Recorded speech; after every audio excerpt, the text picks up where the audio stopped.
What's poppin', y'all? It is your boy, Gardi3, and welcome to Coffee and Sports, the morning show.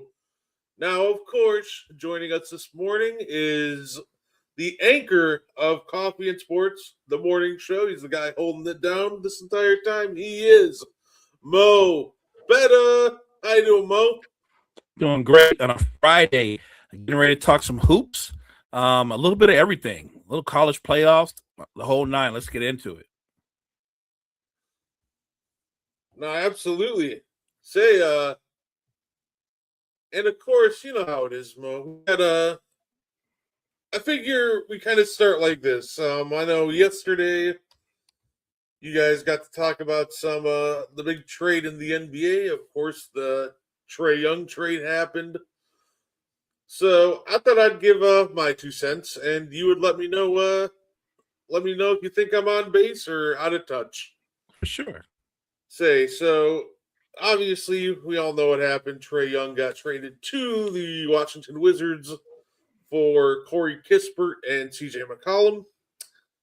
And I'm not gonna lie, if I'm Trae Young, this is a great deal for me, and it's a great deal for Washington. He doesn't even need to play this year, and I think it's a great deal for Washington.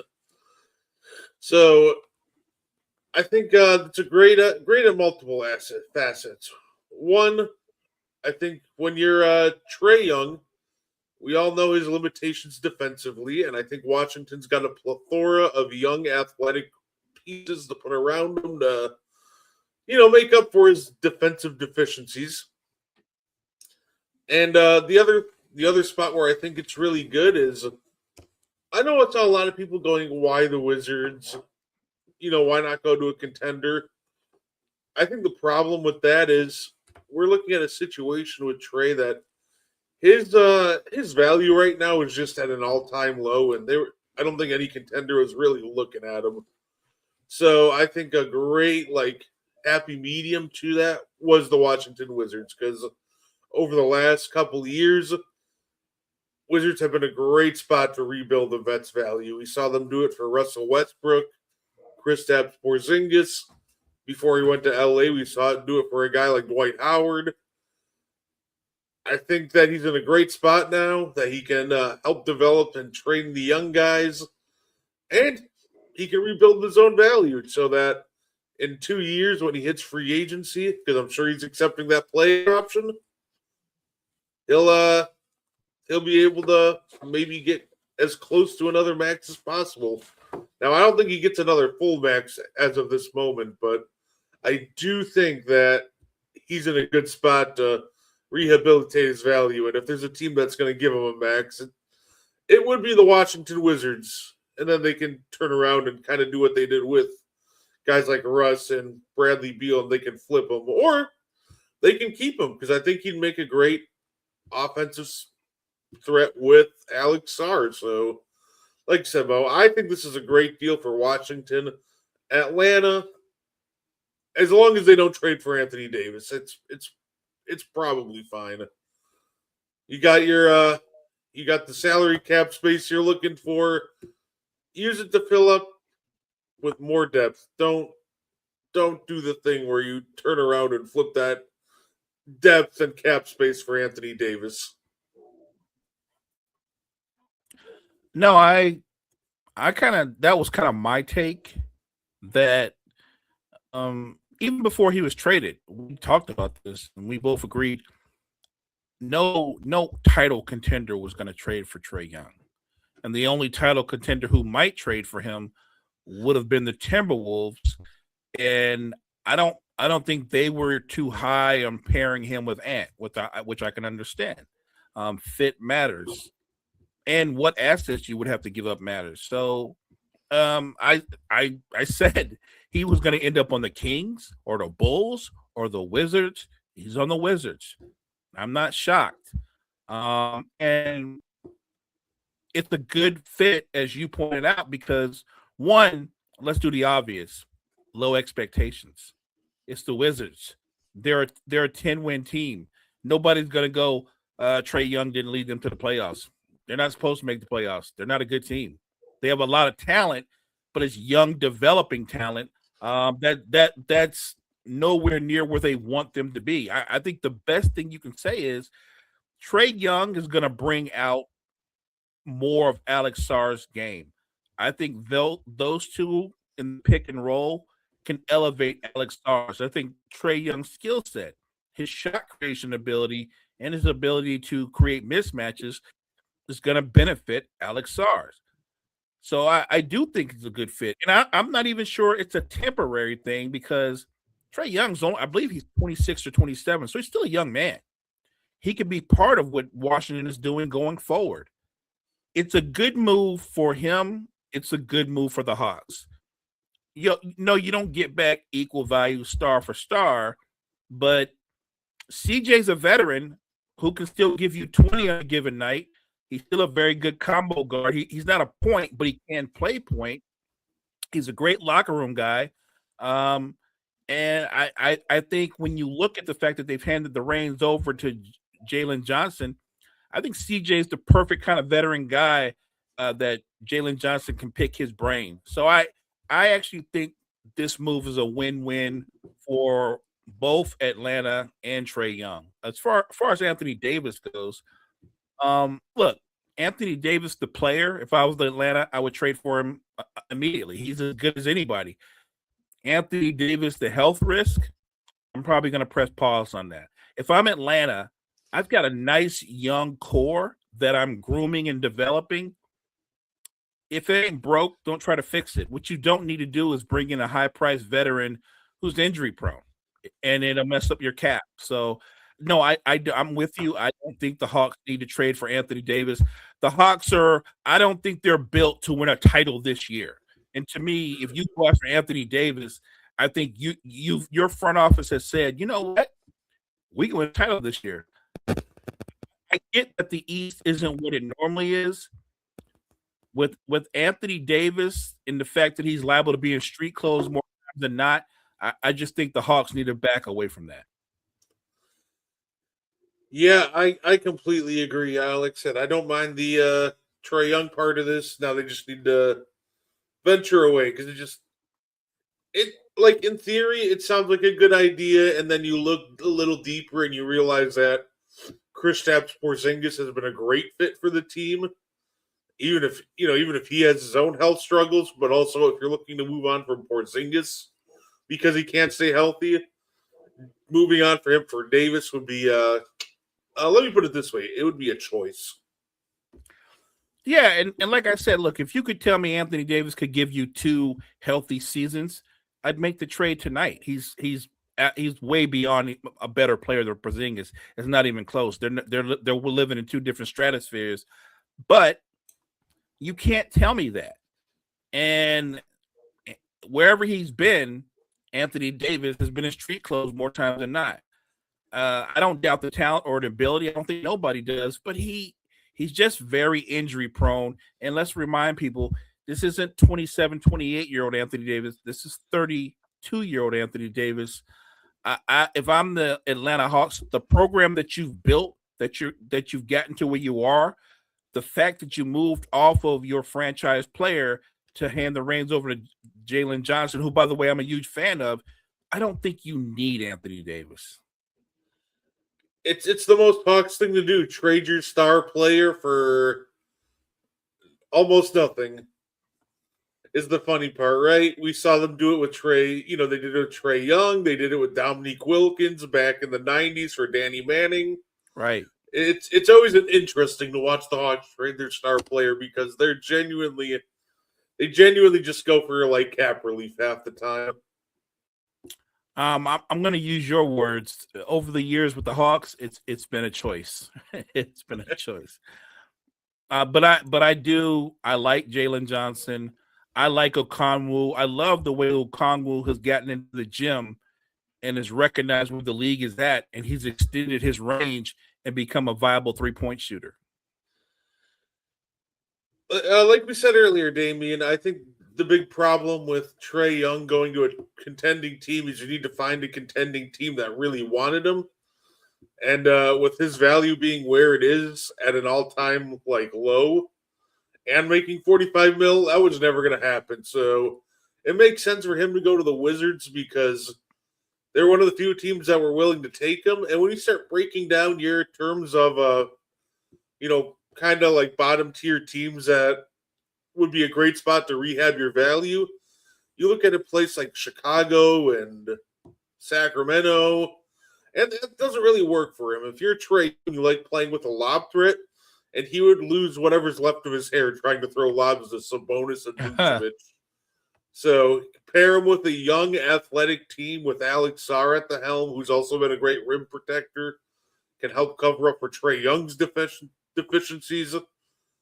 And he can also get healthy, which I think is a really big part, which has been a really big problem for him this year. I think it's a perfect low stakes place to get healthy. And then even if he doesn't even play this year, come back next year, rehab your value, get your extension with Washington, and then figure out your future after that. If you rehab your value well enough, do a sign and trade next year to get to a contender if you want. And look, I actually think if he does come back and decide to play, he's going to play well. He's going to play well. He's going to take advantage of all those young legs, the athletic legs. Let's throw in a name from a guy who's drafted pretty high, who's a raw talent but very athletic, Bilal Coulibaly. I think a guy like Trey Young would be his best friend. You want a lob threat? It doesn't have to be the 7-foot guy. It could be the 6'5" guy with the crazy vert who can finish over anybody. So I do love the fit. I think if you're a Wizards fan, you guys just got a lot more interesting. The games are going to be a lot more entertaining. And because we know what Trey does well, they're going to upset some teams that they shouldn't beat the rest of the season should he play, because he's that kind of offensive player. We talk about this all the time, that you can tell me how poor a defender an offensive player is. But if their offense is so dominant, so impactful, it can offset the deficiencies. We could do a top 10 of guys who are great offensive players who aren't necessarily great defenders, but their value is high because what they do offensively. It isn't just Trey Young. You can look at a Luka. You can look at a Joker. You can look at a Steph. You can look at all those kind of guys. Their offensive dominance has offset their deficiencies. You know what, Mel? I figured to have a little bit of fun this morning, and let's play a little NBA stock market, and it's really simple. The theme today is next contract. Are you buying or selling these guys living up to their next contract? Now, there's one in here that hasn't been signed yet, but we're just going to assume he's going to get at least near max money, which, ironically, figure we start with Trey Young on the Wizards. His next contract, he can get up to 4 years, 229, which I don't know if he gets the full max, but I think he gets at least pretty close to it. So you think he lives up to this next contract? Because I'll let you know right now. I think he does. Yes, because my mind is where yours is. I think they give him a fair offer. I don't think they offer him the full max, but in light of recent seasons and everything that's gone on this year, I think what they offer him, him and his agent will jump at. They'll accept it, and I think that his numbers and his impact, it'll pay off. I think he absolutely. I'm buying on Trey Young living up to his next contract. Absolutely, it's a perfect stock market ploy. Buy when his value is low, and can sell it a little bit later if it gets too high. Next guy, Mo. Dyson Daniels of the Atlanta Hawks. This guy already has an extension. He's going to be making $25 million over the next 4 years, starting next year. The problem is he has the shooting ability of Andre Roberson right now, shooting 14% from three. Like, he genuinely can't do anything that isn't passing or dunking the basketball right now. So I guess my question is, do you think that this is maybe just a down year for him? Or do you think he gets some of that shooting touch back? You buying or selling $25 million a year for the next 4 years? I'm buying him as a guy that I would want on my team. I'm selling him at the $25 million a year. I think that's a lot for a guy who, if we're being honest, and I think we both like him and what he's done, but he's more of a defensive specialist than a guy that's going to make 2 or 3 All-Star teams. He's a really good player. But if you can't beat Draymond Green in a game of horse, you're probably not a good shooter, at least not a good enough shooter that warrants $25 million. And remember, Draymond's 35, 36. Tyson's what, 25, 24? Like, I'm a fan, and I think he certainly can become a better shooter, but I don't think he's ever, and he doesn't have to be like, he don't have to be Ray Allen and shoot 38, 40% from three. I just think for the contract, that's a lot for a guy who, even though I'm a fan, I don't think he'll ever be a really consistent shooter. So I would settle. Yeah, that's kind of where I'm at too. I'm a fan of Dyson, but at 25 mil a year for the next 4 years, I'm selling that because normally shooting leaps aren't that dramatic. Like it was pretty absurd when Derek White went from like a 30, like 5% shooter in San Antonio or 34 to like a 40% shooter. I really don't see him going from, hey, we're gonna go from, 14 to 30, 38, or even most years he's not really that good of a shooter or outside threat. So it'll be interesting to see how this ages, but I don't think this ages particularly well. I think we're going to run into a Nas Reed situation where the next contract doesn't look that great.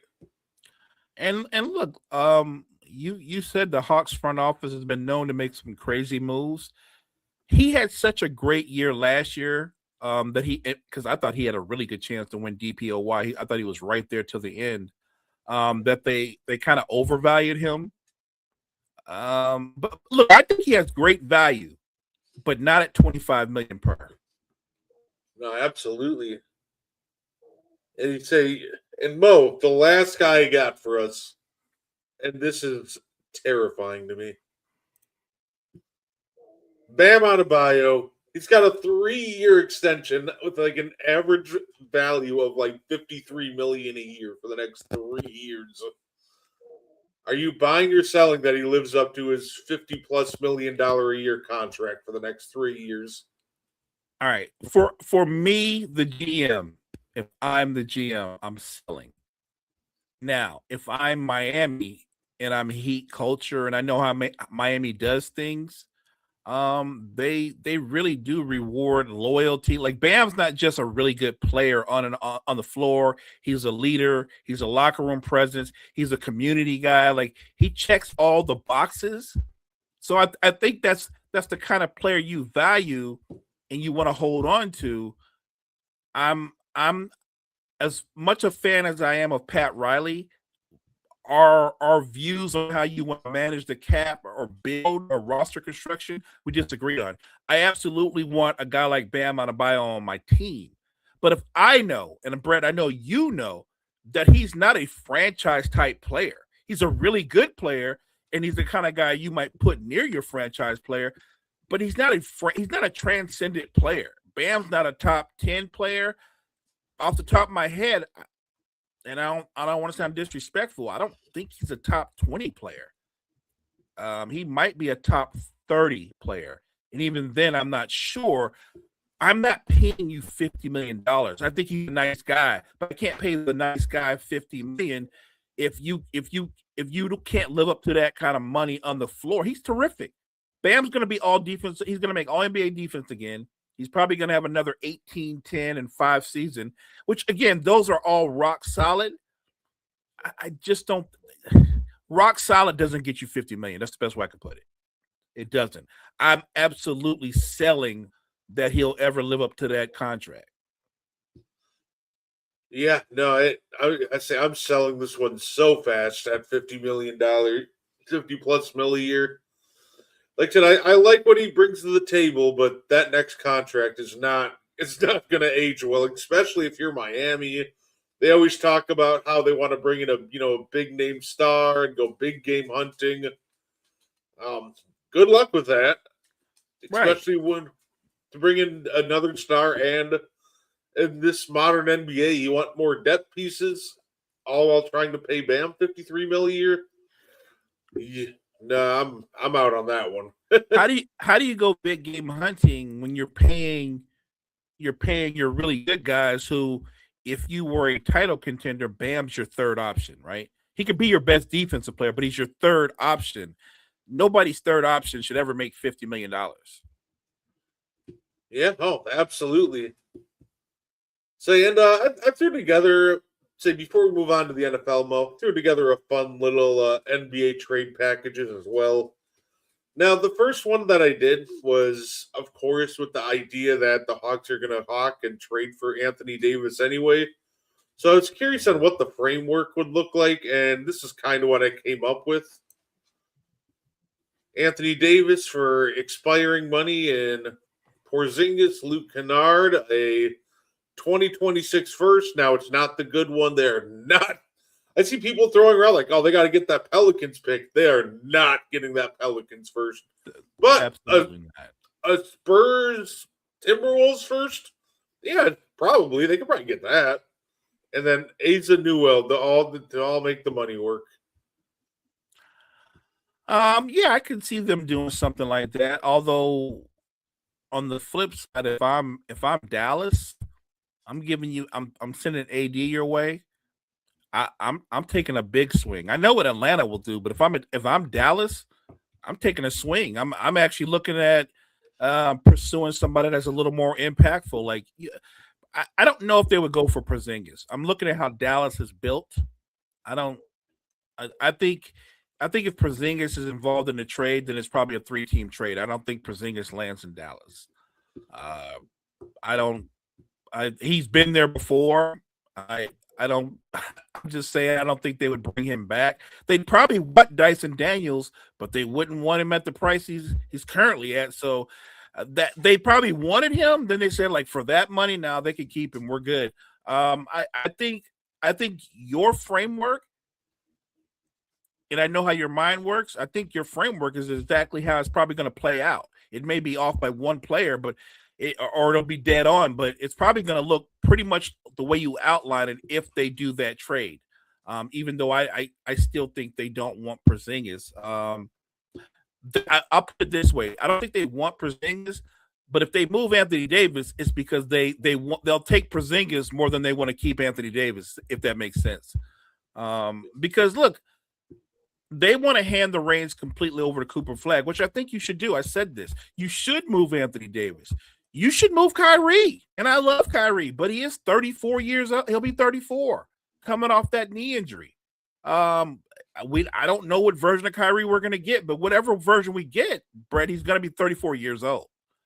So I'm trying to get as many assets that I can, especially going into the next year's offseason, that I can put around Cooper Flag and go forward with Cooper Flag as my franchise player. No, absolutely. I don't think the Mavericks really have an interest in Porzingis either. I think their interest would be more so in the fact that he only has 1 year left on the contract, him and Kennard. Get some expiring deals, save yourself like a solid, 40, 50 plus million free agency this upcoming offseason. And then, of course, you got your own draft pick as well. Right. And it's going to be a lottery pick along with having the Hawks pick. Or say with that San Antonio Spurs pick. So I think that would be an interesting one. I'm trading 80 for 80 and Kyle. Damian, that's not that crazy. Brett's laughing. I don't know if he's laughing while I'm smiling. It's the Kings. The same way you say the Hawks are going to hawk. That is such a Kings move. They would absolutely be like, we're going to get Anthony Davis. We're going to go all in on Anthony Davis. And I think look, I don't think the Mavs would hold on to Zach LaVine. It'd probably be a 3-team trade, but I think they would hold on to Sabonis because everything he does well is on offense, and he's terrific. But they do have a 3-headed monster if you bring Sabonis there, and I like the 3-headed monster. You're probably going to have to get rid of Gafford, but if you get a healthy Lively back, I like the Lively Sabonis that combo.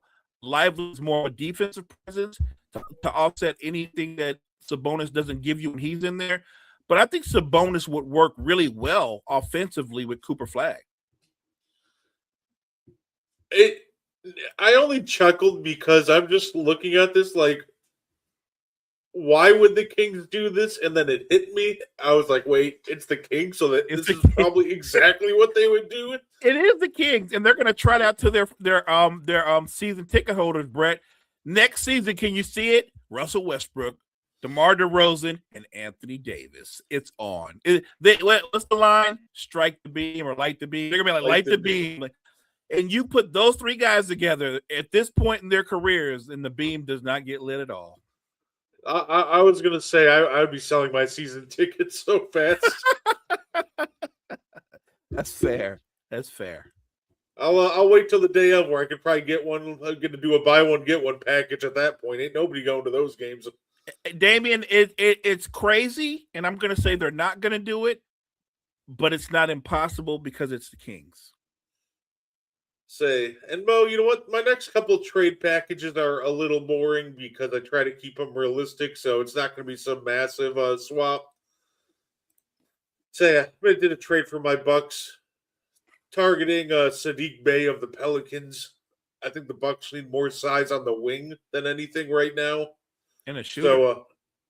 And a shooter. So I went with consolidating a couple of these guards and a second rounder, and going after Sadiq Bey of the Pelicans. I don't hate that move at all for the Bucks. I love it. And I think obviously the Pelicans, they won't say it, Brett. They'll never say it, but they're already on the verge of tanking. They're already verge of going to tank mode. I think they do that, and I think Sadiq Bey would be a great addition because the guy can shoot. He can be streaky, but when he's on one, I've seen Sadiq Bey. I mean, he can get on a heater. He will make life better for Giannis. Giannis will make life better for him. I like that move for the Bucks. It gives them more firepower and it gives them more depth. So yeah, and I think the Pelicans would do it because even though they're hell bent on keeping Zion, they're clearly a seller's mode. Look, you could get if you're the Bucks, I would absolutely take Sadiq Bey, but if I'm the Bucks GM, I'll take a bigger swing first, and if I get turned down, I can take Sadiq Bey. But if I'm the Bucks, I'm going after Trey Murphy.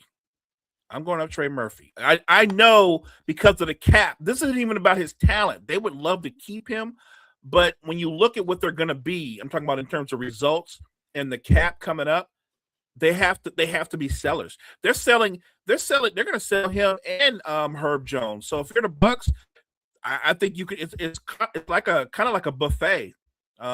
You might take Sadiq Bey. I would take Sadiq Bey, but I'm gonna take a swing. I'm gonna take a swing at those other two guys first. No, absolutely. I wanted to make a realistic trade because I hate every single trade rumor the Bucks have had so far. I got you. Because like the last three, it was like the Bucks are targeting Zach LaVine. I'm like, I mean, our strength right now outside of Giannis is our guards that can score. I don't need another combo guard that can score.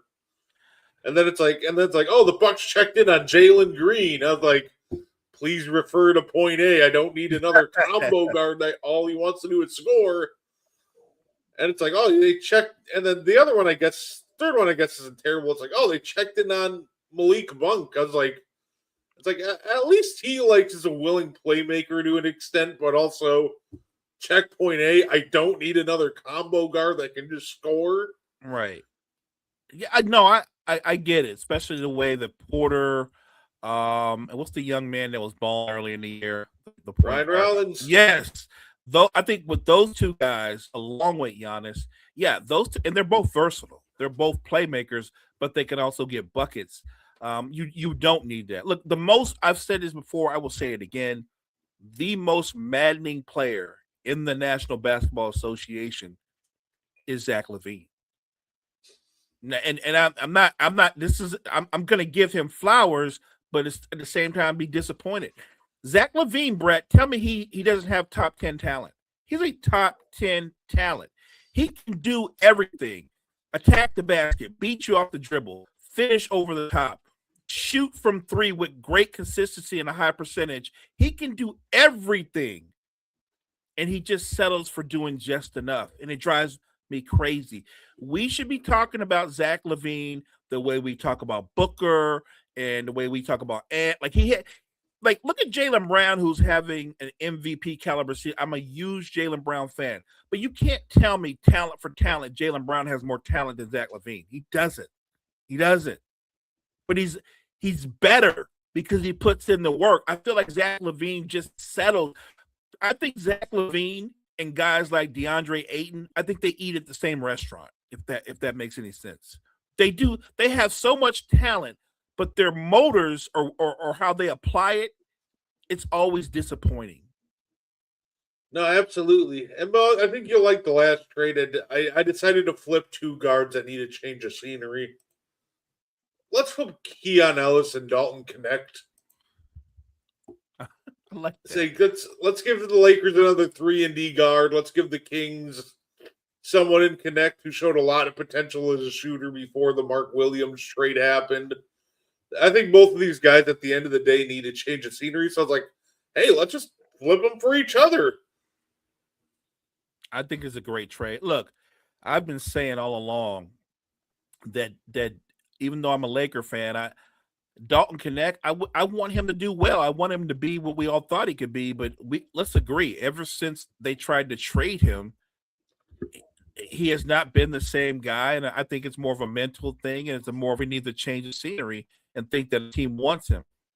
If you're the Kings, why would you not want a young piece, still 22 years old, who could be part of your future?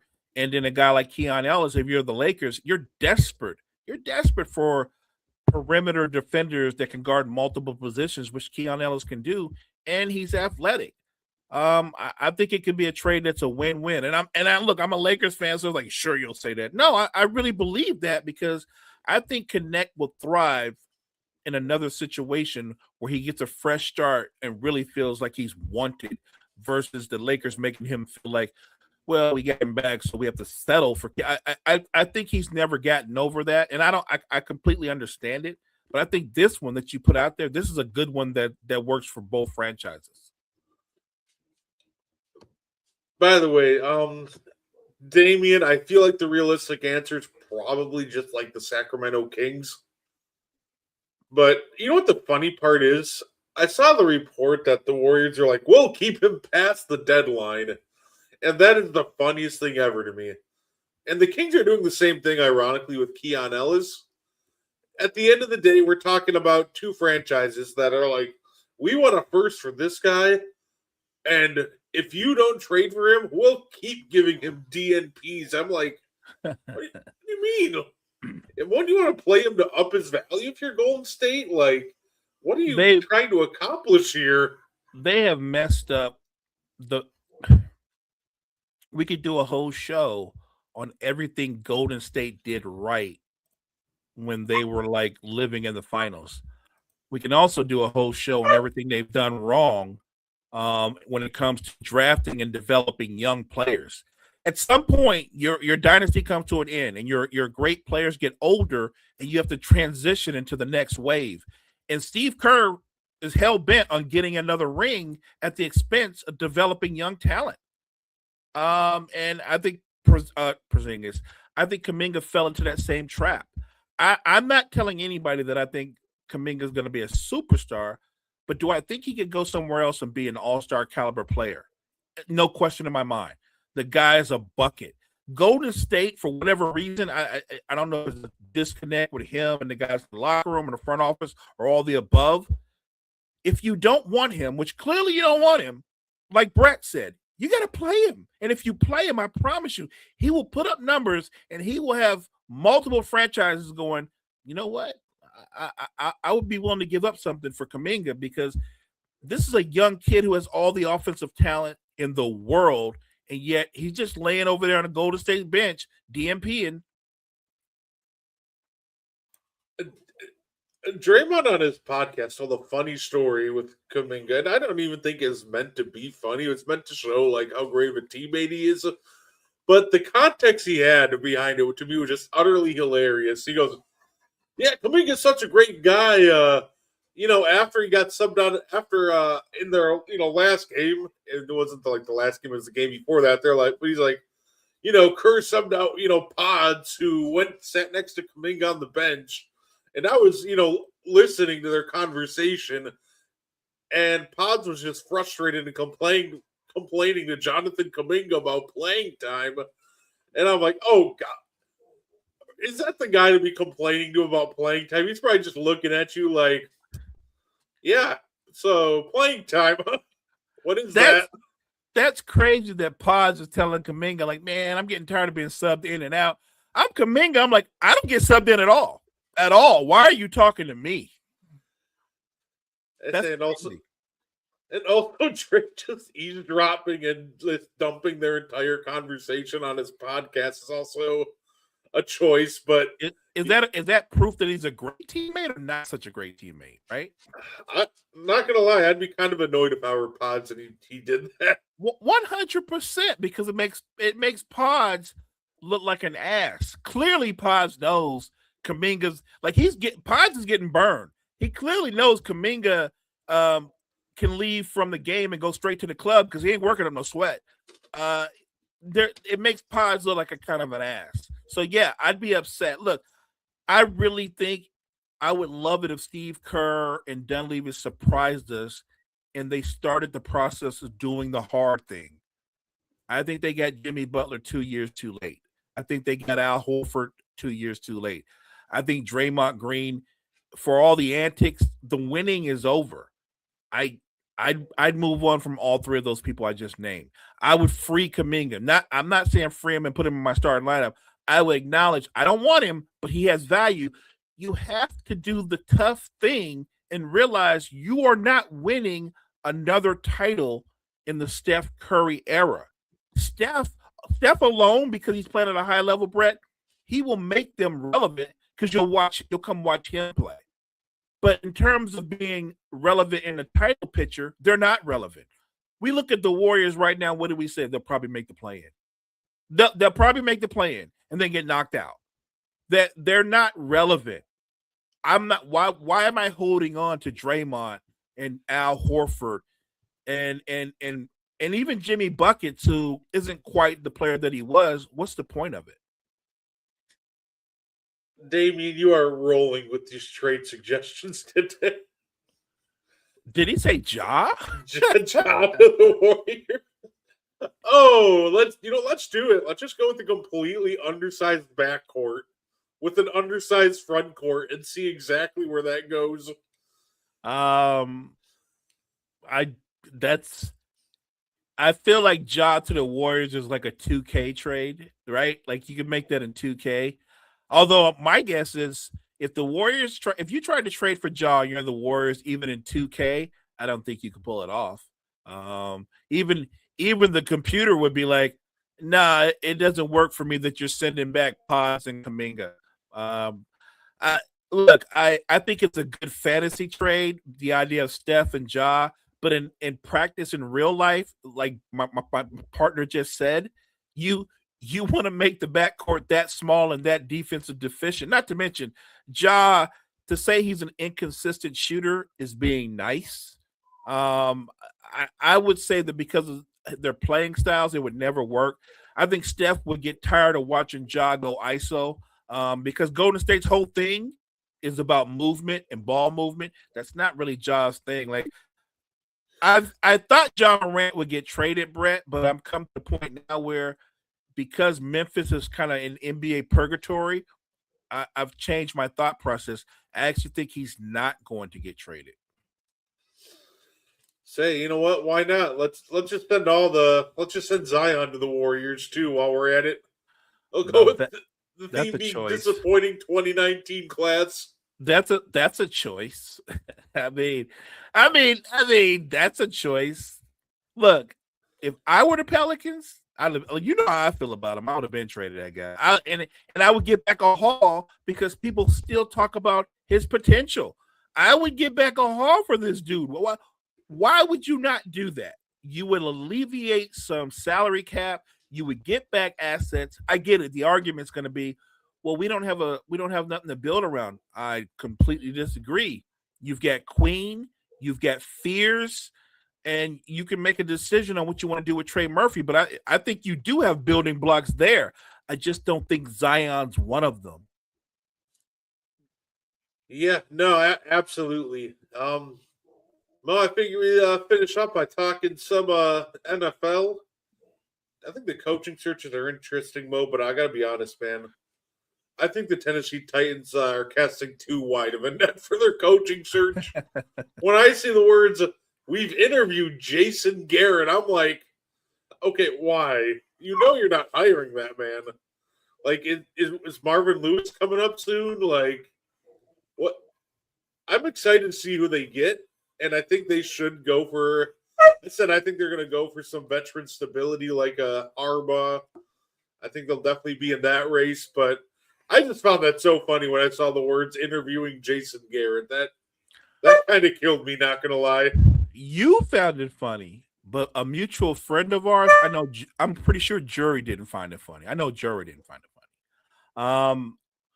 I thought Tennessee would jump all over John Harbaugh and say, John Harbaugh, you're our guy. You're our first and last choice. That's what I thought they would do because I think Harbaugh would go there and bring them instant credibility.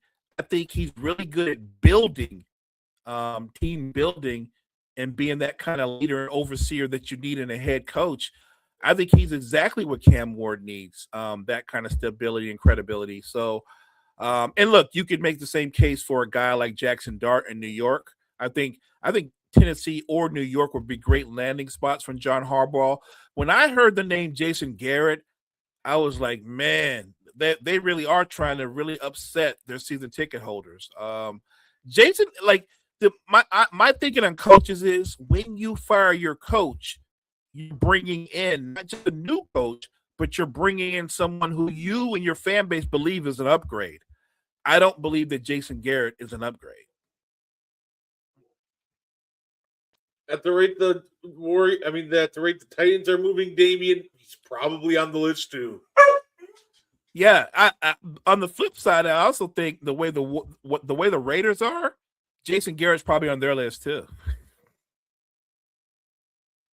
I say Raiders are going to hype up like they're going to bring in John Harbaugh, Brian Flores, and then it'll just be like Jason Garrett or Mike McCarthy.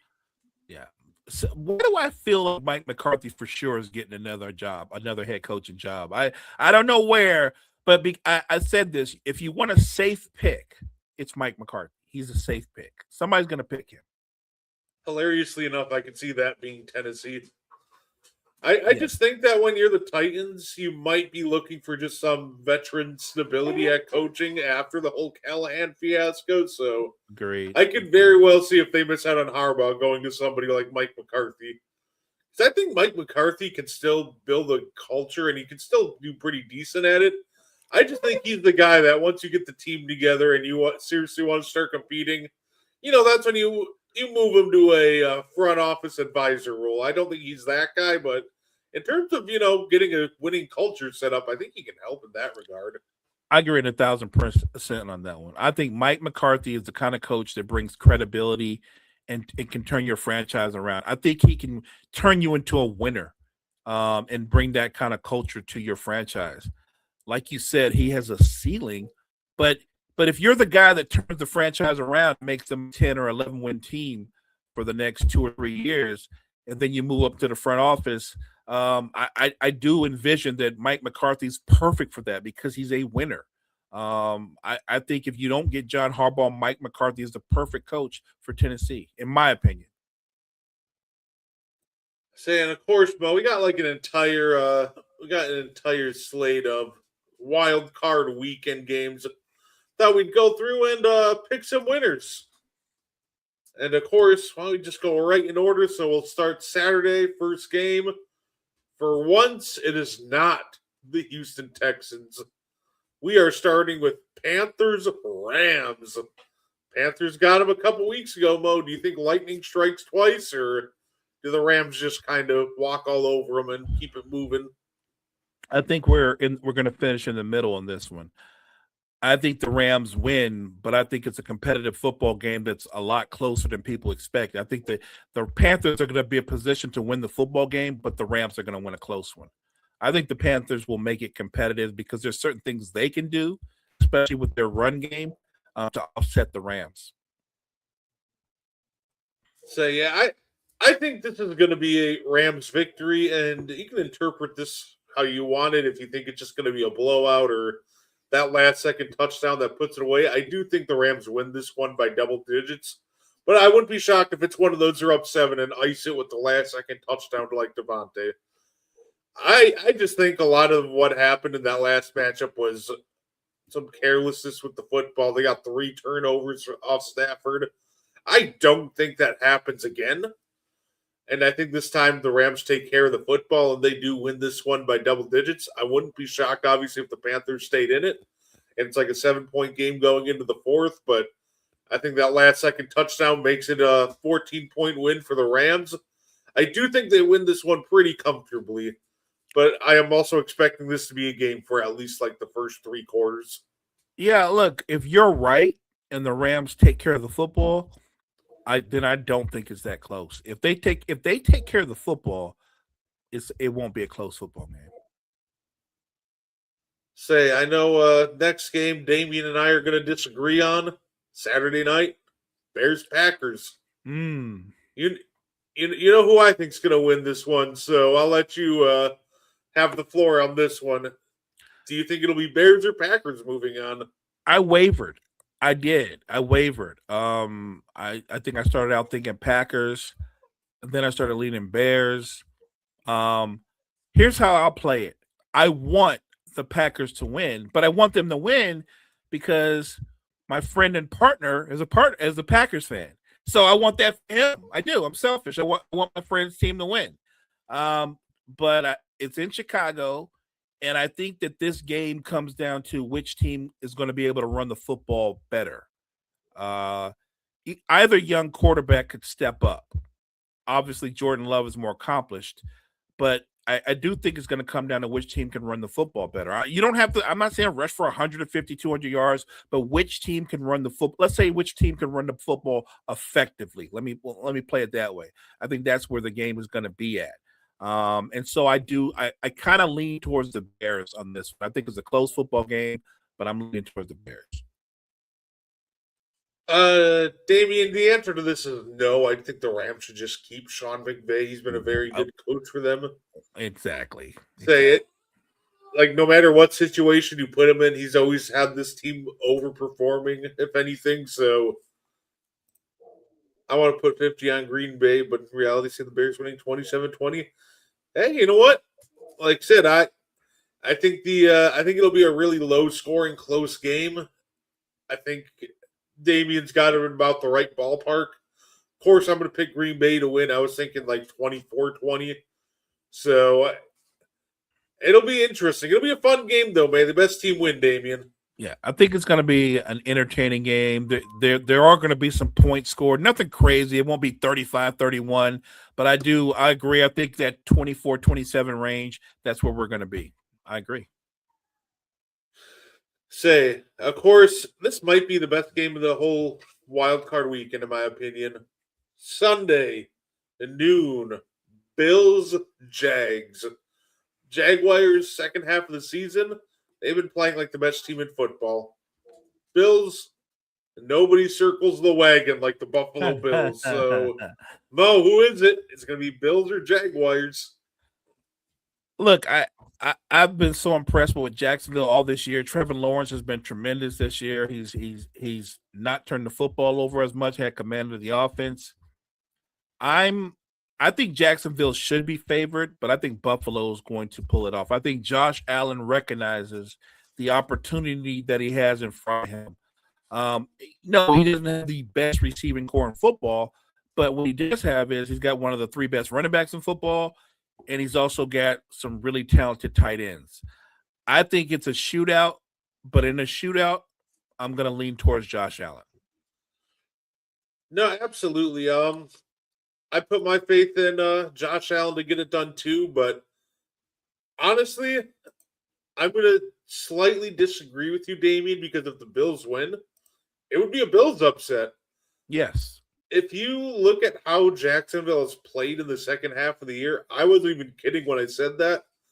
They played at the level of the best team in football. Top 5 offense, top 5 defense. There's a reason when they're in the position that they're at. They've been elite the second half of the year. If the Bills win, it'd be a pretty big upset in my opinion. Like the Jaguars have just been cooking on all cylinders. So this is one of those games that it could go either way. And I would never, for example, put any money on it.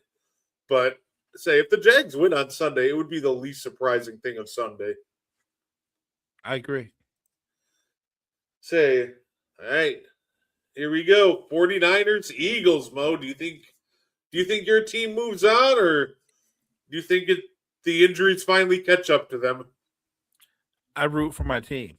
That's what we do. So I'm pulling for the Niners, but if I'm separating myself, the fan, from the guy that's sitting here talking football, I think for the Niners to win, they would have to get some help from the Eagles. They would need some fumbles. They would need a tip pass that becomes a pick. The Niners don't have a pass rush. We are last in the National Football League in sacks. The injuries have piled up, and Robert Saleh is a great defensive coordinator, but he can't create a pass rush out of thin air. We've already had to replace multiple guys on defense, and now the guy that replaced the great Fred Warner, who's been a solid player all year long at middle linebacker, he's out.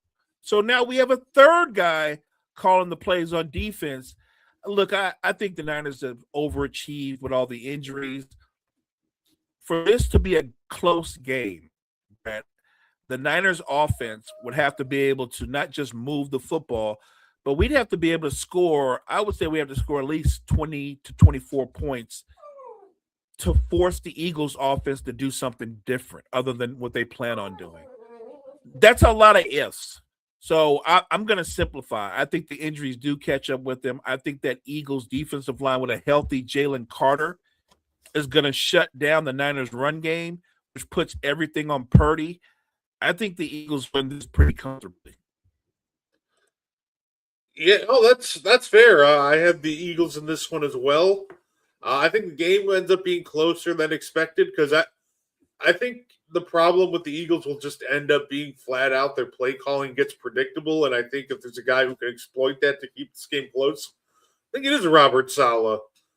I think talent-wise, the Eagles should win this one in a blowout, but play calling has been iffy all year. It's been super predictable, and I think Saleh takes advantage of that and at least keeps the 49ers in the game till the end. I hope you're right. Look, if like I said, talent for talent, they should blow us out. But, and I said, we're going to need some help from them. If that help comes in the form of their offensive coordinator, I'll take it. Absolutely. Sunday night game, another fun game of the weekend. Chargers Patriots. Say, Mo, do you think Kyle's going to be a happy man on Sunday with the Patriots victory, or do the Chargers send him home? I think Kyle's going to be a happy man, but I think it's a more competitive game than people think. Look, what is Jim Harbaugh's one of his great strengths? He can just bring out the most in a player. He can make guys overachieve. The Chargers, in a lot of ways, and I said this, they're very similar to the Niners. They've been injury ravaged on both sides of the football, especially on offense, on the offensive line. And yet they find a way to win football games. I will say this. If this game is close going into the fourth quarter, Kyle might end up being a happy man, but he's going to be sweating gravy. I don't think it's a blowout. I think a lot of people think it will be a blowout. I think Jim Harbaugh will find a way to get his team to be competitive, and this will be a closer football game. I think the Charger strategy, they want to muck it up, and if they can muck it up, I think you're talking about a game where it might be 2017, and the Patriots might win that way. Yeah, no, I completely agree. I think this game is going to be close, but I do think that'll end up being the key. The fact that the Chargers they've done so well for so long, but now you have to go to Foxborough and try to win without your two bookend tackles. I think that just ends up being too much at a certain point, and I think this game it finally catches up to them. Yeah. Say honestly though, like I said, great season by the Chargers.